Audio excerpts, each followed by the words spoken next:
From looking at the outside of Parkland Hospital in Dallas, anyone can tell it's an older building. What is not immediately apparent from this vantage point is what employees say we'd see inside. So we're a little bit crowded. We're all very cramped. Less than perfect conditions. That's why those employees are eager to show us the solution. A brand new Parkland Hospital set to open to patients in late August. We are very excited. The size of this facility will accommodate our patient population in a much more streamlined and comfortable environment. I'm very excited. It's going to be an incredible opportunity for all of us. It is more than twice the size of the current Parkland. 17 floors full of the latest innovations. As the public hospital serving Dallas County, Parkland must be ready. From Ebola to a plane crash to a car wreck to a heart attack to a woman that's in labor, we take everything in Parkland. While this is the main entrance for visitors, if you were coming by ambulance, you would start here. Welcome to the Trauma Center at New Parkland Hospital.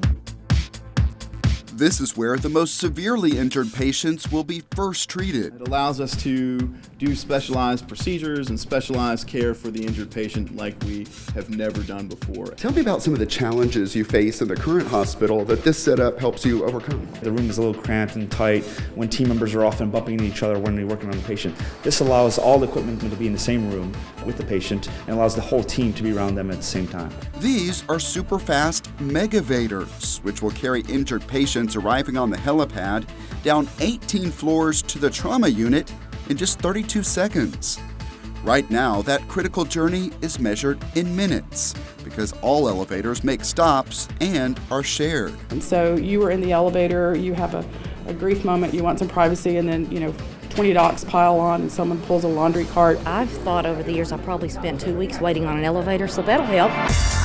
Operating rooms are also much larger, large enough to fit all of the media interested in learning about the technology inside. For example, if a physician wants to see the vital signs, they can be brought up on any monitor. You'll see in the lighting, there's a camera. The cameras not only help the doctors here get a better look, but because Parkland is a teaching hospital, there's also an educational use. With patients' permission, we can transmit that across the campus or to a certain conference room.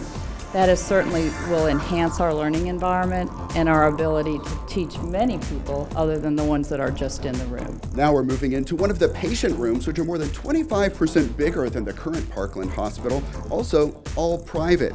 And this is one of the big improvements. It's not just a nurse call button or a TV remote control. It controls a whole footwall system with a lot of features. Some of the functions at the footwall, it does TV, of course, but it also shows the patient their schedule, the patient's education materials. So this will show you your menu. The wall also has a camera to monitor patients at risk of falling. And then long-term, our goal is to use them for Skyping and things like that. And the room has features to improve infection control. And they're all geared towards making the caregivers more effective, more efficient, and to increase patient safety. Every patient room has space for family members and a view.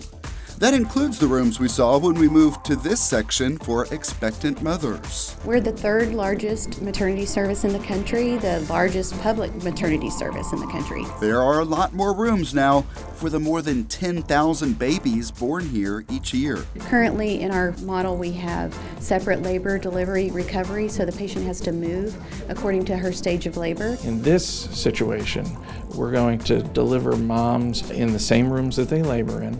We're going to keep the babies in the room with the mother. This is neonatal ICU for premature or ill newborns. From this old picture, you can see it's a big change from those conditions. Having a baby in the neonatal ICU is very stressful. This room will accommodate more family bonding and being able to be more active with their care. In addition to all of this, there are also a lot of features patients and visitors will never see. And that's the point. A lot of equipment, along with staff elevators, have been moved out of sight to areas like this called offstage. It's letting us do all of our services behind the scenes. All those things that cause noise in hallways, cart traffic, the people moving through. is going to happen here so that you free that hall up for what it needs to be for the patients and for their families. That's probably the most exciting thing because I don't know of another hospital that's got this. We did a lot of focus groups with our visitors, our families, our staff. We had so many design sessions where we sat down and said, what would you need to fix the issues that you're facing now? That includes adding waiting areas like this one on every floor. An expanded, open lobby greets visitors coming in. Above, names of donors are etched in glass. From afar, they form a tree design. We had contributions ranging from pocket change to $50 million. But most of the money came from Dallas County voters supporting a bond measure back in 2008. Which resulted in $747 million of our $1.3 billion cost. The more than billion-dollar building is more than just pretty to look at. The views offering natural light, the focus on family interaction, the reduction of hallway noise. They are all based on studies. What the research shows is when you design a hospital like this, and if you do all those things, patients in fact will have a lower length of stay, they'll have less infections, they'll use less pain medications.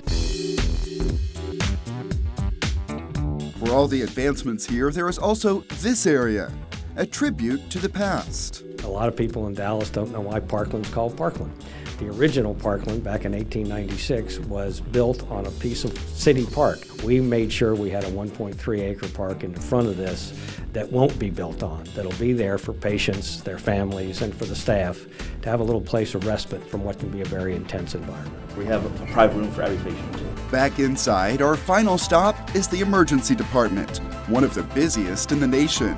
The addition of more beds is expected to slash wait times. They don't have to wait as much, the patient's not as frustrated. There's a television for them to watch here. We have built a department that is very family friendly. They can stay with the patient. It all comes together to make a hospital the staff is eager to start working in and serving the patients they have committed their careers to helping and healing. We are so excited. We cannot wait to move into this facility. It's just a dream come true for all of us. It's just an awesome place.